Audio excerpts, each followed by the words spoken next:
Hello, I am Guy Selga from touringplans.com. Today, bringing you something a little bit different. I am here at Kennedy Space Center, not the normal, visitor center, but the very non-glamorous little press bunker right here. Anyway, we've got invited to a tour of the facility of like where they prepare the rockets, and to meet some people who work on SpaceX and other space program things. And we're also hopefully going to view a launch if everything goes well. Launches get moved back and forth all the time, so really hoping that everything goes well and we get to see that.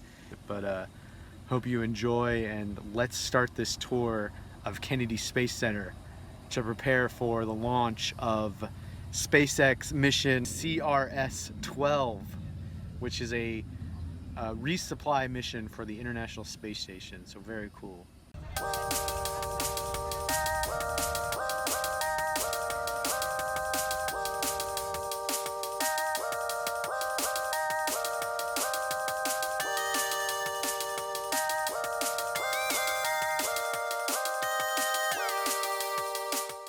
That building right there is the vehicle assembly building. It's one of the largest buildings in the world by volume, and you can't really tell, that you can't really get a good concept of the size because there's nothing else around it really. But the example they gave was that flag that's painted on the side. Each stripe is large enough to fit a bus. So that's where they assembled the Saturn V rockets and the space shuttles before they went into space.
Right now I'm in one of the fire rooms. This is where launch control is.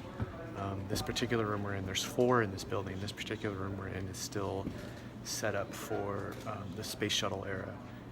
All the other ones have been modernized, but this one they're keeping kind of like antique for now before they move all this stuff out. Out these windows here, you can see views of the launch platforms. There's one right there, there's one right there, one over here. So like the instruments and all the patches from the different missions I've taken off here.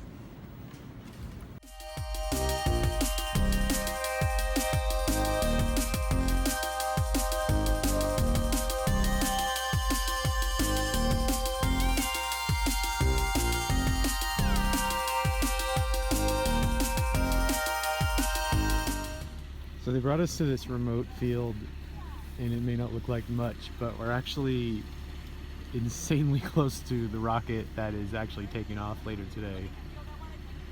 That is a Falcon rocket from SpaceX, and the mission is a resupply ship going to the International Space Station.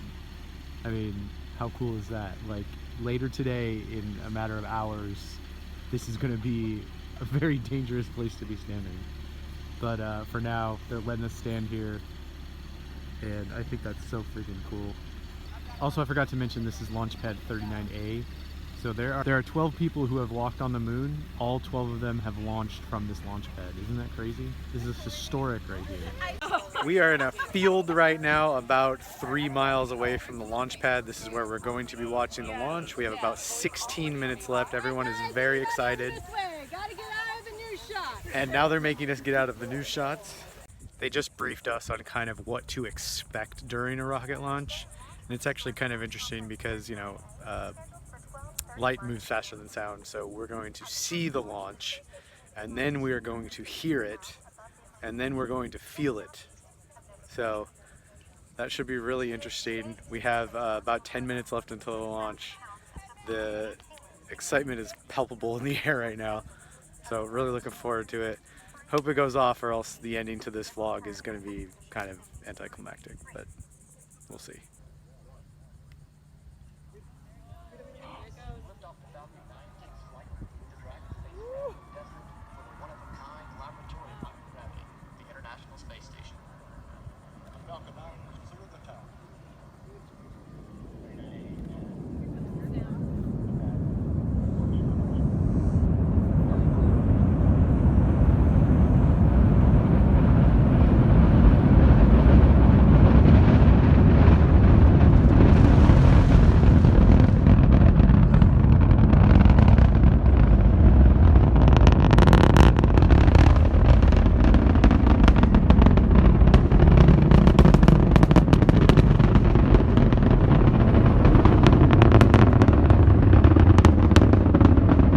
So as you just saw, the rocket did take off, and that was amazing. It was so loud, and just like they described, the sound hit late, but then it was a very low rumbly sound. So it wasn't like ear piercing or anything that it mostly just shook the body and ground, and you could hear, you know, buildings shaking around and everything.